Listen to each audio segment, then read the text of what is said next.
tinha a grande força de anúncio, de comunicado. Nas nossas cidades do interior, também era quem dava o sinal. Dependendo do toque do sino, a gente já sabia o que estava acontecendo. Após a modernidade, todas essas coisas tiraram um pouco essa referência. Mas o sino, ele traz comunica uma grande chegada, é anúncio da boa nova. E o nosso sino é viver o Evangelho, apresentar quem somos. A mensagem que vamos anunciar só tem força se passar pela nossa identidade, quem somos. E o nosso sino é anunciar, é viver o Evangelho, fazer tudo que Ele vos disser. Cada um exerce a sua missão ao seu jeito, para reforçar essa ideia de que vamos evangelizar a partir do que nós somos. Então, o Mário Quintana, no livro Sapato Furado, diz: os outros meninos, um queria ser médico, outro pirata, outro engenheiro ou advogado, ou general. Eu queria ser um pajé medieval. Mas isso não é nada. Hoje eu queria ser uma coisa mais louca. Eu queria ser eu mesmo. É loucura no mundo de hoje ser nós mesmos. Tem um preço. Uma sociedade que vive de aparência, que é violenta, que é preconceituosa, sermos nós mesmos já é uma atitude coerente ao Evangelho. E somos chamados a ser nós mesmos. Tem uma música do Caetano que diz: cada um sabe a dor e a delícia de ser o que é. Quem tem estilo próprio, quem tem personalidade merece o nosso respeito. Porque não é fácil sermos nós mesmos. Então, por que trouxe isso por slide? Nós vivemos na era da imagem e da imagem em movimento. A meninada por aí adora isso. Não é só a imagem, é a imagem em movimento. Por isso fiz questão de fazer esses slides. Senão poderíamos ficar aqui passando os papelzinhos. Mas já é uma atitude pedagógica. Então, nesses tempos que vivemos de mudanças velozes, relatividade, caducidade, instabilidades, medos, insegurança, fragilidade dos princípios éticos, desconfiança, decepções, fragmentação da realidade, descrédito das lideranças.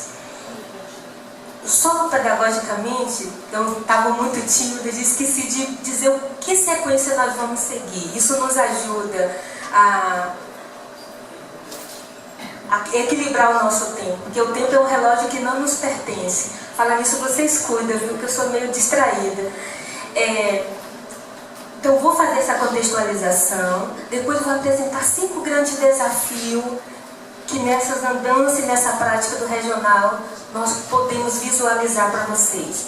A catequese de iniciação à vida cristã, a questão bíblica, de animação bíblica da vida e da pastoral, a comunidade, não existe iniciação à vida cristã sem comunidade, depois a formação iniciática dos catequistas e o quinto, o nosso envolvimento, a nossa linguagem. 5 grandes desafios que vão ficar em pauta por muito tempo. Eles existem para isso, para serem superados. E por último, algumas pistas, possibilidades, sugestões, quem sabe, de uma catequese de iniciação à vida cristã com inspiração catecumenal. Vou apresentar 12 itens rapidinho do que seria uma catequese com inspiração catecumenal. E falar 2 coisas, pistas do que estamos fazendo sobre a questão do ano da fé com os catequistas. Então era só um parênteses para a nossa inteligência ir seguindo essa sequência lógica. Então nós vivemos nesse contexto de importantes descobertas, muitas descobertas em vários sentidos, mas também existem conflitos constantes. Por um lado, traz um forte apelo ao ser humano para que assuma e se assenhorie de sua história, acredite no seu potencial e conquiste um mundo melhor. Por outro lado, essa mesma sociedade coloca este mesmo ser humano num chão de insegurança, de confusão. Diz o meu irmão franciscano, citava aqui antes, esse sociólogo Bauman, que vivemos numa época líquida, uma modernidade líquida, um homem líquido, um amor líquido. E isso traz um comportamento, um novo jeito de ver o mundo. Mas a nossa igreja, resumindo tudo isso que vivemos de mudança, ela preferiu chamar de mudanças de época. Na diretriz traz esse argumento, que ela traz não apenas elementos novos para a vida, mas atinge também os critérios de julgamento. Vivemos um profundo momento de mudança de época. Essa mudança coloca alguns valores em altas e outros em baixa. A instituição, a família, o perene, a utopia estão em baixa. O que vale o agora, a fluidez, a emoção, o sentimento. Ai de algumas orações se não faz o povo chorar, né? Não foi boa.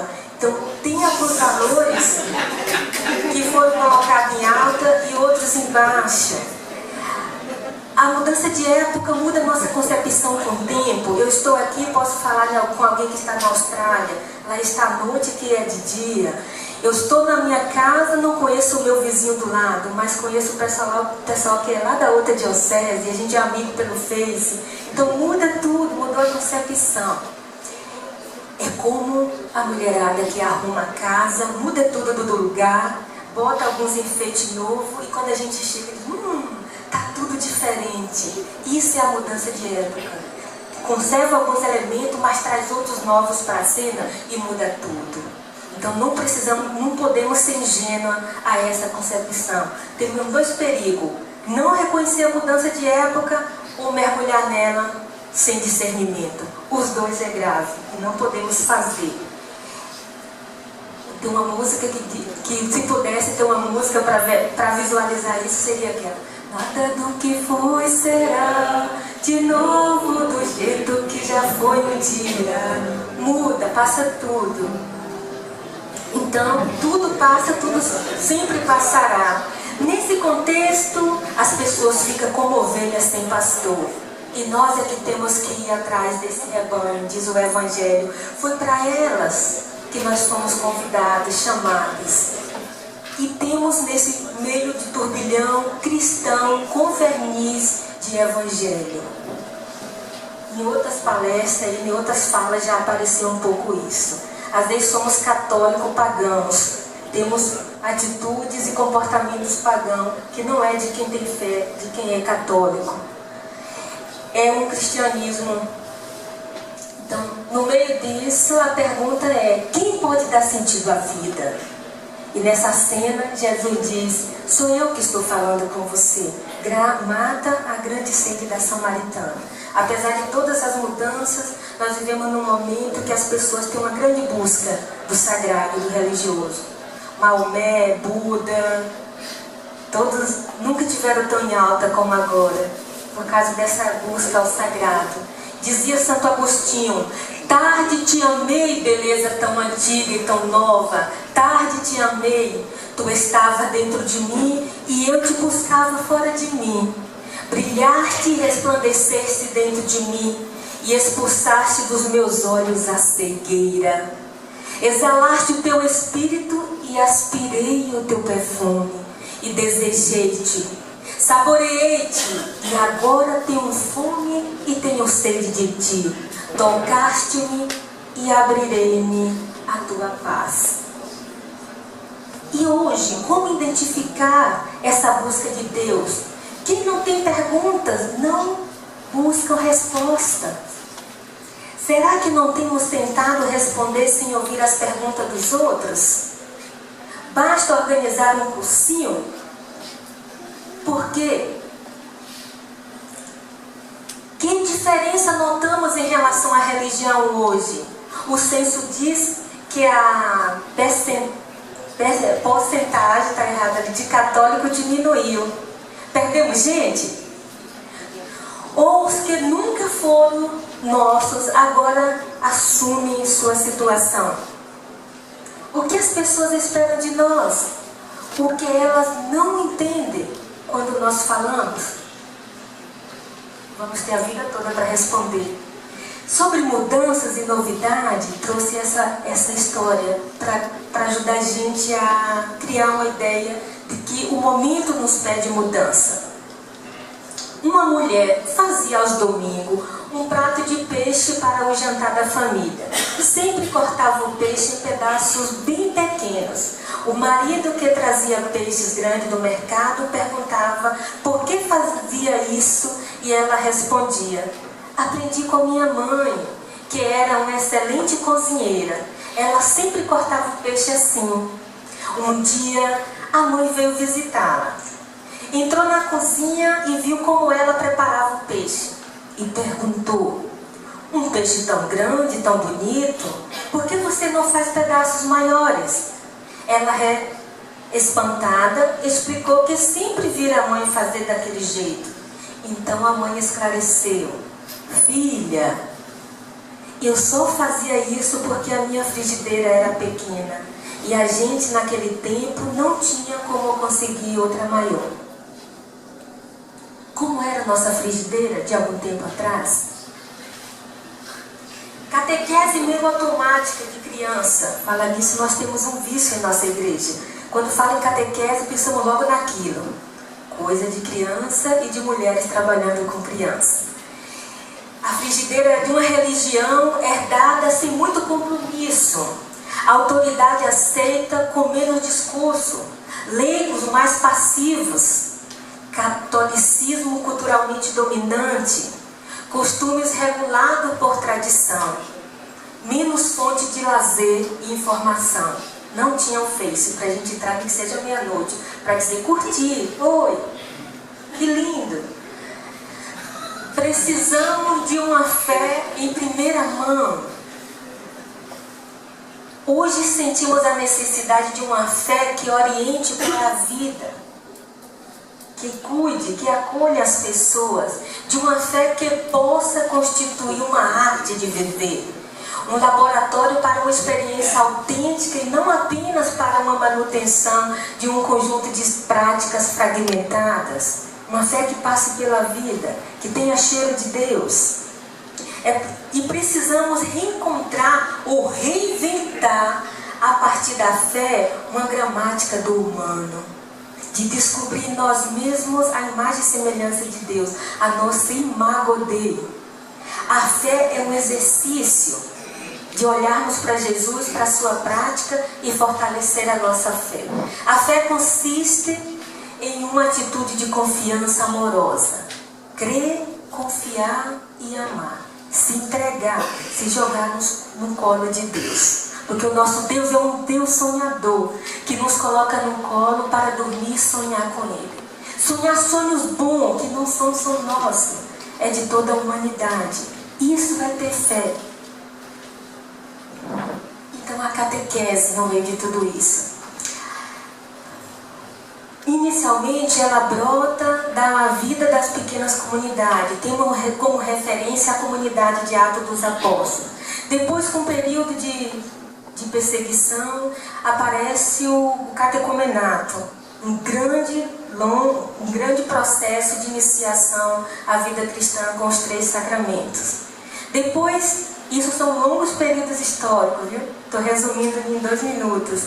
Esse catecumenato vai do século III ao século V, e aí já começa a decadência. Começa um longo período que chamamos de cristandade, que vocês falaram esses dias aqui muito sobre a cristandade. Então a religião é oficial, é uma sociedade onde todos são católicos. Então nessa sociedade onde todos são católicos, você é iniciado, tem a vivência através da família e através da sociedade. Quando essa sociedade do ser católico começa a acabar, morre essa sociedade, aí a igreja acrescenta a questão da doutrina. Então, se você já é evangelizado pela cultura, pela sociedade, basta a sua doutrina. Então a igreja incluiu a doutrina. Quando essa sociedade não é mais católica, não evangeliza mais, aí cai a sociedade, cai também a família, que não faz mais o seu papel, e nós ficamos apenas com a doutrina. Não tem mais a vivência, porque não tem um ambiente favorável. No Vaticano, depois Vaticano II, nós descobrimos esse desequilíbrio. Tem doutrina, mas não tem vivência e nem experiência. E aí a igreja propõe novo processo de iniciação à vida cristã. Um resumão. Então, a iniciação à vida cristã. Antes a gente tem agora essa passagem, iniciação cristã, uma palavra clássica da nossa igreja, que era o quê? A preparação para os 3 sacramentos, batismo, confirmação e eucaristia. E hoje a igreja, hoje não, já tem um bom período que está nos solicitando isso, de uma iniciação à vida cristã. Se a iniciação cristã é iniciar para o sacramento, agora a iniciação à vida cristã é inserir, preparar para ser discípulo missionário. Tem uma diferença. Ao prepararmos para ser discípulos missionários, nesse caminho a pessoa vai recebendo o sacramento. O sacramento não é mais o fim, a despedida solene da igreja, com direito à foto do lado do padre ou do bispo. Agora o sacramento é alimento, vão receber no caminho. Então, iniciação à vida cristã. E aqui o sacramento tem uma outra conotação.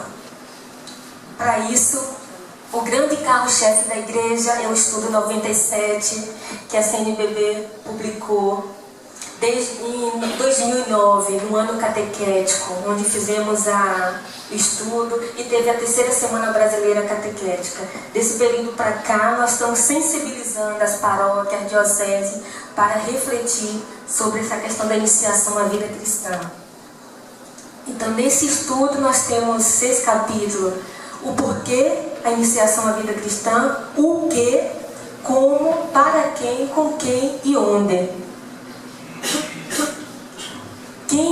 E temos também as diretrizes da ação evangelizadora da igreja 2011-2015, que pede, que exige e diz que isso é uma grande urgência para a nossa igreja. Igreja, casa de iniciação à vida cristã. Mas também a Aparecida vem confirmar, convocar da necessidade de fazermos esse processo. E diz ainda que uma comunidade que assume a iniciação à vida cristã, ela renova sua vida comunitária e desperta seu caráter missionário. Isso requer novas atitudes pastorais por parte de quem? Dos presbíteros, dos bispos, pessoas consagradas e agente de pastoral. Ou seja, requer uma nova atitude de todos nós. Então é uma proposta que todo mundo vai ganhar com isso. As dioceses que estão fazendo esse processo, Paulo Afonso, Aracaju, Caetité, Livramento, Feira, tantas outras, já estão sentindo a delícia de que todos ganham com esse projeto. Então, para fazer essa catequese de iniciação à vida cristã, precisamos 3 questões importantes. Uma catequese mistagógica, querigmática e uma catequese celebrativa. 3 grandes desafios dentro de um só. Uma catequese mistagógica seria algumas ideias para a gente não ficar só nos termos e não entender o que significam os termos ou simplesmente passar por eles. Então, a mistagogia não é uma palavra nova em nossa igreja. Aqui não tem um novo projeto, nós estamos resgatando. Já fazia parte da catequese dos primeiros padres da igreja, que era uma catequese bíblica, centrada na narração da história da salvação. Uma catequese mistagógica é, sobretudo, uma catequese bíblica. Mistagogia significa processo de conduzir, guiar para dentro do mistério, dos segredos de Deus, em clima de fé, portanto, de quem já passou pelo processo básico de iniciação. É a atuação de guiar para dentro do mistério. Esse processo mistagógico, ele é feito dentro da catequese. Então, a catequese mistagógica tem a função de anunciar com fervor o querigma. Anunciar Jesus Cristo vivo é uma tarefa que o batismo nos impõe. A catequese mistagógica, ela também é um processo de iniciação à vida cristã que começa pelo querigma, o anúncio, capaz de formar as pessoas cristãs convictas do amor de Deus encantadas por Jesus Cristo e seu projeto de amor através de uma mística evangélica missionária, orante, celebrativa, vivencial, transformadora e comunitária. Essa é a catequese que a igreja está nos propondo a fazer, para sair de uma catequese de mera imersão no sacramento para uma catequese vivencial. É um processo experiencial. Não vamos falar simplesmente, vamos fazer, vivenciar, experimentar na própria vida esse itinerário. É um itinerário formativo. E ela tem uma orientação, algumas etapas bem específicas. São 4 tempos e 3 grandes momentos, que chamamos de momento de passagem litúrgica. Todos são estudiosos, já conhecem bem esse processo. É só uma memória. Então, nesse estilo, o catequista é um mistagogo. O catequista, como mistagogo e pedagogo, tem a missão dupla de transmitir o ensinamento e conduzir o catequizando no mistério da fé. É uma tarefa bonita, importante e significativa. Então, uma catequese mistagógica, mas também uma catequese querigmática. Ultimamente estamos ouvindo tanto esse nome que às vezes dá até raiva. Mas o que é o querigma? A catequese querigmática? Não basta só decorar os nomes, eles são até bonitos e chiques, né? Mas é para entender o que é e praticar. Uma catequese, a iniciação cristã, que inclui o querigma, é a maneira prática de colocar alguém em contato com Jesus Cristo e iniciá-lo no discipulado. Dá-nos também a oportunidade de fortalecer a unidade dos 3 sacramentos de iniciação e aprofundar o rico sentido deles. É lindo o sentido dos 3 sacramentos. Compreender a teologia que está dentro desse sacramento. A catequese querigmática nos dá a oportunidade de fazer isso. É uma nova luz que se desponta no horizonte de nossa igreja. Diz lá a Aparecida: ou educamos na fé, colocando as pessoas realmente em contato com Jesus Cristo e colocando-as para seu seguimento, ou não cumpriremos nossa missão de evangelizadores. Se não colocarmos as pessoas em contato com Jesus Cristo, não cumpriremos nossa missão evangelizadora. Isso nos toca profundamente. A todos nos toca recomeçar a partir de Jesus Cristo, reconhecendo que não se começa a ser cristão por uma decisão ética ou uma grande ideia, mas pelo encontro com um acontecimento, com uma pessoa, que dá um novo horizonte à nossa vida. E com isso, uma orientação decisiva. Bento XVI falava isso no seu discurso inaugural da Conferência de Aparecida. Então, o cristão não nasce, se faz. Ser cristão é um dom destinado a crescer. Não estamos prontos. Esse encontro deve renovar-se constantemente. Por onde? Pelo testemunho pessoal, pelo anúncio do querigma e pela ação missionária da comunidade. Não está pronto. Ele vai se renovando. O querigma, então, não é somente uma etapa, como a gente vê lá no quadrinho, tem muita gente entendendo isso. Não é, o querigma perpassa todo o processo. É um fio condutor de um processo que culmina na maturidade do discípulo de Jesus Cristo. Sem o querigma, os demais aspectos desse processo estão condenados à esterilidade, sem corações verdadeiramente convertidos a Jesus Cristo. Certo? Só a partir do querigma acontece a possibilidade de uma catequese de iniciação cristã verdadeira. Por isso a igreja precisa tê-lo presente em todas as suas ações. Aqui eu reforço: a iniciação à vida cristã não é só para a catequese, é para a igreja, todas as pastorais. A catequese está a serviço da iniciação à vida cristã, mas não é responsabilidade só da catequese, é para toda a igreja. Todas as pastorais da saúde, da criança, TCPT, movimentos, têm a sua dimensão catequética. terminamos, o processo iniciático requer uma catequese querigmática, ou seja, uma catequese que conduz catequizando no mistério da fé. E aqui só um quadro para a gente já visualizar a questão do querigma. Anúncio central da fé em Jesus Cristo, reino que começa com sua chegada, salvação que oferece a todos aqueles que creem, vivência da fé como irmão da igreja, destino de vida eterna. E a terceira questão, dentro dessa catequese de iniciação, é a questão litúrgica.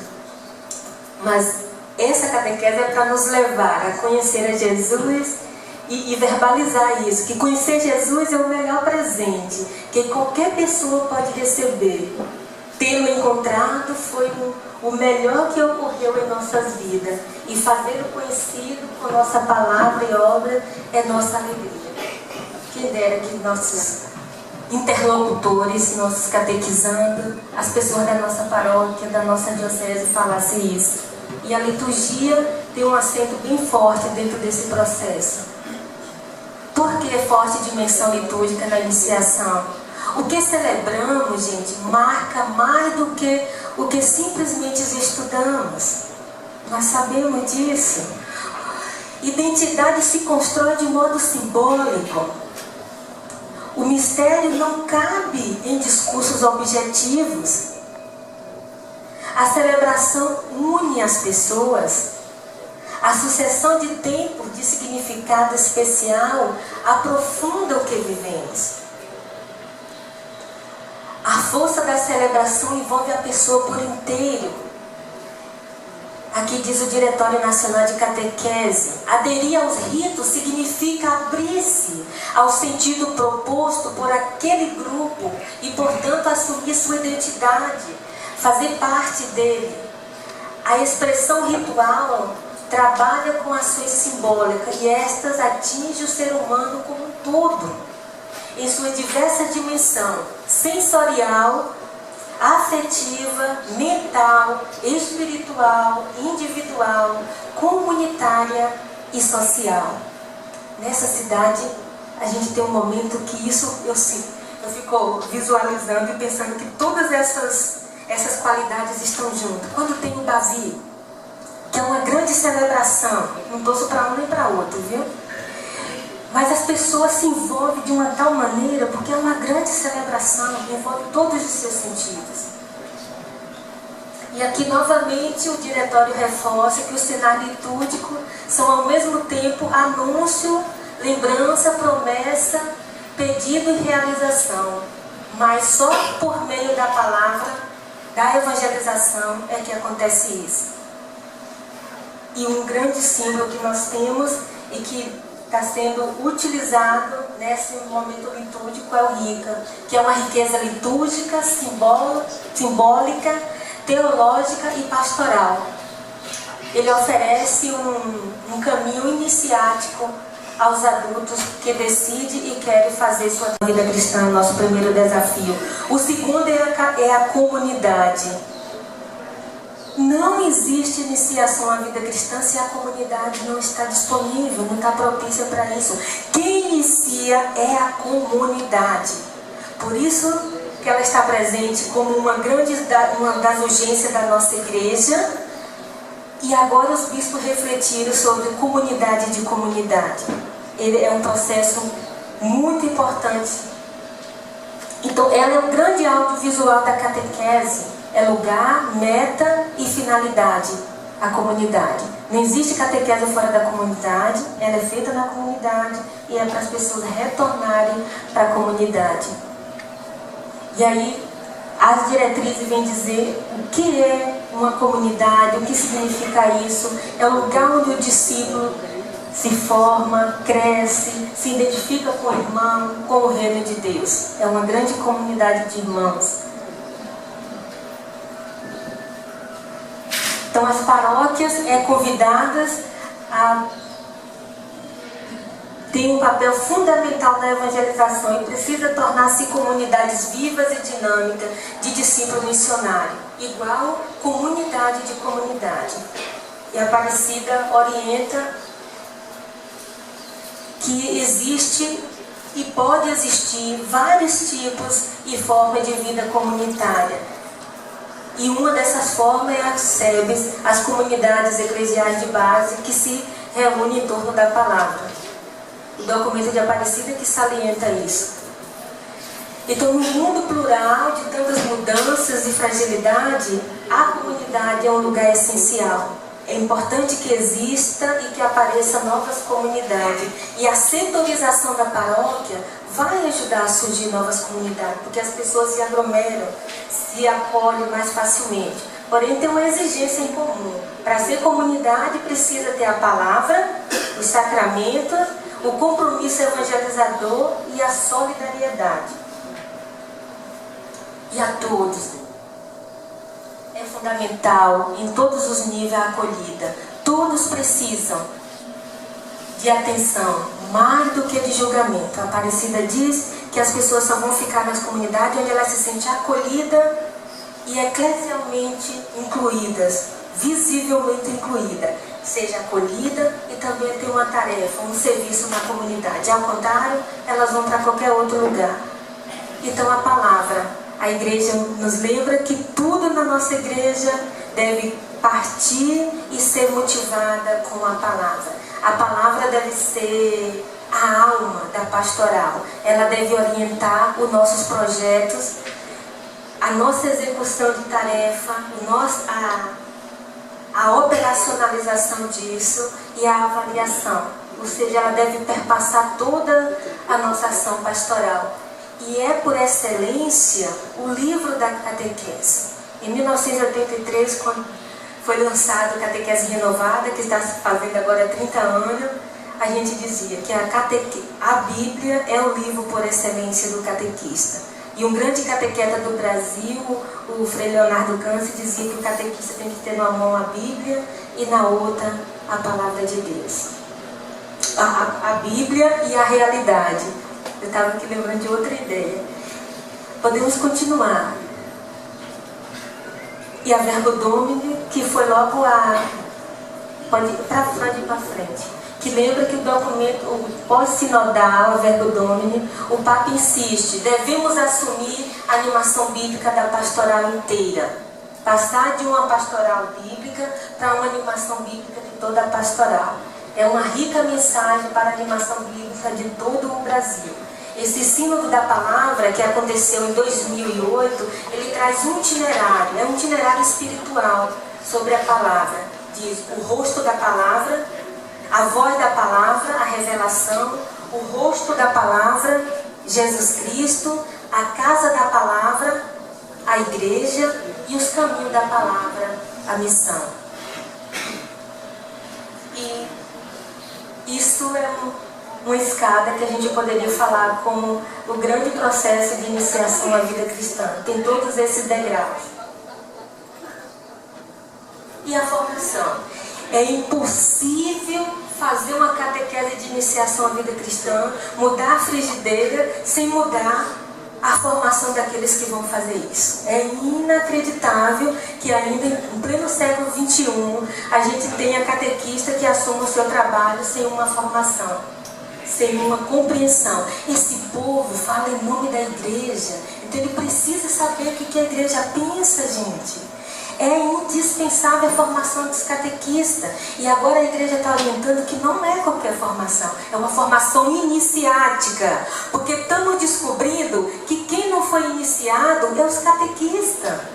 E tem outro povo por aí também, né? Perdido, assim, que às vezes a gente sente, parece que não foi bem iniciado, mas eu estou falando pelos catequistas. Então fazer uma formação iniciática. Então, em vez de passar para os outros, que ele sinta essa catequese celebrativa, mistagógica, querigmática, vivencial consigo, para depois fazer isso com os outros. É o que nós chamamos de formação iniciática. Curso, retiro, tarde de espiritualidade, estão todos dentro do grande guarda-chuva da formação. Podemos continuar, eu já falei tudo que estava resumido por aí. E a outra coisa é a linguagem. A catequese ela tem uma linguagem própria. É um jeito de falar de fé e vida. Então, A fé cristã ela deve ser compreendida com duas faces de uma só realidade. A linguagem conceitual, que é a linguagem dos textos, da fundamentação, dos dogmas, da tradição da igreja. E essa linguagem, às vezes, ela é fria, é maçante, exige estudo. E uma outra linguagem que é a linguagem vivencial e simbólica, que é a linguagem da comunidade, da liturgia, do santo, do sacramento. Não podemos perder de vista essas duas linguagens. Convém distinguir, mas nunca separar uma linguagem conceitual e uma linguagem vivencial e simbólica. E em um outro tipo de linguagem, do aproximar, não fazemos catequista que não se aproxima das pessoas, pastores que não se aproximam das pessoas, não pode evangelizar. Essa é uma linguagem para o mundo de hoje. Olhar as pessoas. Catequese e evangelização começa com pessoas, não com doutrina, não com dogma da fé. Começa de encontro de gente, de pessoas. Fazer arder o coração. Nessa cena bíblica ali nós temos resumido tudo isso. Jesus que se aproxima, faz memória, arde o coração, parte o pão. E agora aqueles mesmos que estavam vindo de Jerusalém com medo, triste, revoltado, eles estavam nos xingando, reclamando, mataram o nosso mestre, estavam se escondendo. Agora encontra com ele, refaz o seu caminho, arde novamente o coração e volta para a mesma cidade que estavam fugindo, mas volta com um novo olhar, com um novo óculos, e voltam sem medo, porque agora eles têm certeza que Jesus está com ele. A nossa catequese é para fazer isso com as pessoas, fazer arder o coração. As homilias não é para mostrar o conhecimento teológico, filosófico e bíblico do padre, não. É para fazer arder o coração das pessoas. Utilizamos disso porque foi a nossa formação. A homilia ela deve ter o silêncio orante e deve ter a orientação para o agir, para fazer arder o coração, para ter consequência na vida. Então precisamos de uma nova linguagem. A nova linguagem da arte, do teatro, da música, do cinema. Precisamos ousar nisso, nesse novo processo. O envolvimento, e ali eu coloquei, que é quase uma provocação, como vamos envolver os presbíteros. Não reaja contra mim, mas não só os presbíteros, mas os catequistas. Tem catequista cabeça dura, que não quer entrar nessa nova lógica, nessa nova concepção, principalmente aqueles que têm 30 anos, 20 anos, e acham que sabem tudo. Então, como envolver os bispos, os padres, os religiosos, as religiosas nesse novo processo? É um desafio. Então, algumas atitudes e pistas que podemos visualizar a partir disso. Eu prometi eu que ia ser rápido, estou sendo, viu? Eu sou obediente e tento ser politicamente correta. Cuidado com a maquiagem dos cursinhos intensivos. Minha gente, talvez não aconteça aqui, é lá em Istambul, em outro lugar, na Capadócia, mas alguns consigo menos do que isso. A preparação para a Eucaristia em alguns lugares, às vezes é um cursinho pré-vestibular intensivo para receber a primeira Eucaristia. E às vezes é a última Eucaristia, porque esse povo não volta mais. Porque não foram iniciados, não fizeram a experiência com Deus, não tocou o coração, não incomodou. E aí às vezes a gente faz um segundo cursinho, que é o da Crisma, com aqueles que sobraram, o que a gente tenta catar. E aí eles fazem literalmente despedida da igreja. E quando chega o curso de noivo, nós fazemos apenas em 6 meses. Quando tem, né? Estou sendo generosa, no final de semana. Então, acabar com essa maquiagem dos cursinhos, precisamos ser realistas. Itinerário de iniciação à vida cristã, fazer um caminho para se tornar discípulo missionário e ali receber o sacramento em cada momento da sua vida. Isso vai mudar o rosto da nossa igreja. O modelo catecumenal, que é o catecumenato antigo, sirva de inspiração. Leve-nos a uma mística, a um estilo iniciático de encontro e introdução da pessoa no mistério de Cristo, tendo por finalidade a maturidade da fé. E que chegamos a dizer como São Paulo: eu vivo, mas não eu, é Cristo que vive em mim. Então a inspiração catecumenal, 12 pistas, rapidinho, 3 minutos. O que seria essa inspiração catecumenal? Que a gente poderia trazer alguns elementos. Passagem de uma catequese sacramentalizadora para uma catequese evangelizadora. Se quiser que eu parasse, obrigada, manhã. Cristo como centro e referência da catequese. Não é ponto final, é centro.